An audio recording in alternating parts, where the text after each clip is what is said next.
Welcome. If Snapchat keeps interrupting you with pop-up notifications from Discover Stories, you're not alone. Those alerts can get pretty distracting, especially when they appear right on your screen while you're doing something else.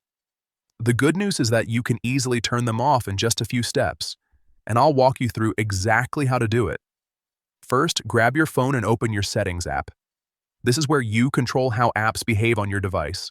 Once you're in Settings, scroll down until you find Apps and tap on it. This will show you a list of all the apps installed on your phone. Next, find and tap on Snapchat. This opens up all the system-level settings for the app. Now, look for Notifications and tap on it.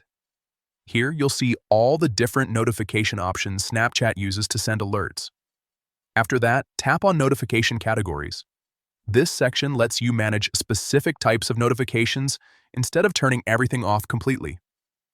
Scroll through the list until you find Stories in Discover and tap on it. This is the setting responsible for those Discover Story alerts.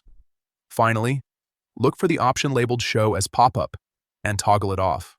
Once you disable this, Snapchat will stop showing those Discover Story notifications as pop-ups on your screen. And that's it.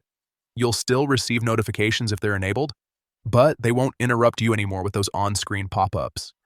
This small adjustment can make a big difference in reducing distractions, while still keeping you updated when you want to be.